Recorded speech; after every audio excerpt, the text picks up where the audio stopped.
ಇಷ್ಟೆಲ್ಲ ಒಂದು ಕಡೆ ಆದರೆ ಮತ್ತೊಂದು ಕಡೆ ಇವತ್ತಿನಿಂದ ರಾಜ್ಯಾದ್ಯಂತ ಎಸ್ಎಸ್ಎಲ್ಸಿ ಎಕ್ಸಾಮ್ಸ್ ಈಗ ಆರಂಭ ಆಗೋಗಿದೆ.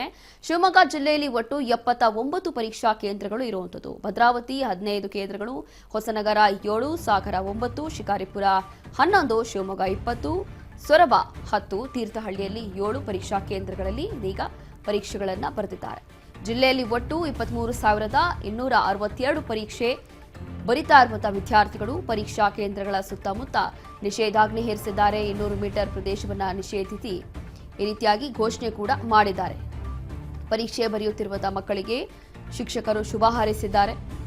ಇವತ್ತು ಬೆಳಗ್ಗೆಯಿಂದಲೂ ಕೂಡ ನೋಡ್ತಾ ಇದ್ದೀವಿ, ಇವತ್ತು ಪ್ರಥಮ ಭಾಷೆ ಪರೀಕ್ಷೆ, ಹಾಗಾಗಿ ಎಲ್ಲ ಕಡೆಯೂ ಕೂಡ ಮಕ್ಕಳಿಗೆ ಒಂದು ಪಾಸಿಟಿವ್ ಎನರ್ಜಿ ಕೊಡುವಂತಹ ನಿಟ್ಟಿನಲ್ಲಿ ಶಿಕ್ಷಕರು ಪರೀಕ್ಷೆ ಬರಿತಾ ಇರುವಂತಹ ವಿದ್ಯಾರ್ಥಿಗಳಿಗೆ ಮಕ್ಕಳಿಗೆ ಶುಭ ಹಾರೈಸ್ತಾ ಇದ್ದಾರೆ.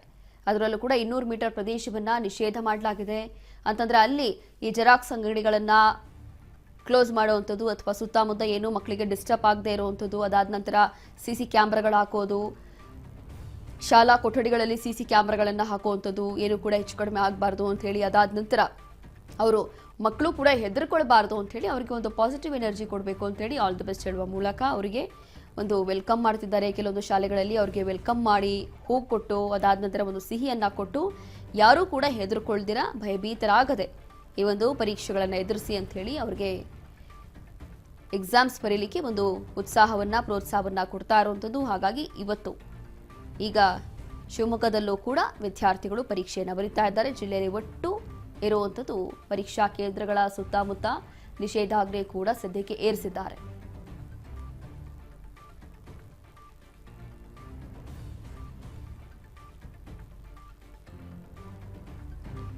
ಇವತ್ತು ಎಸ್ಎಸ್ಎಲ್ಸಿ ಪರೀಕ್ಷೆಗಳು ಆರಂಭ ಆಗಿದೆ. ಇಂದಿನಿಂದ ರಾಜ್ಯಾದ್ಯಂತ ಎಸ್ಎಸ್ಎಲ್ಸಿ ಪರೀಕ್ಷೆಗಳು ಆರಂಭ ಆಗಿರುವಂಥದ್ದು.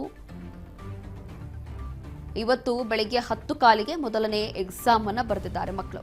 ಹಾಗಾಗಿ ಎಲ್ಲ ಜಿಲ್ಲೆಗಳಲ್ಲೂ ಕೂಡ ಮಕ್ಕಳಿಗೆ ಶುಭ ಹಾರೈಸೋದು, ಅದಾದ ನಂತರ ಕೆಲವೊಂದು ರಾಜಕಾರಣಿಗಳು ಕೂಡ ಶುಭ ಹಾರೈಸಿದ್ದಾರೆ.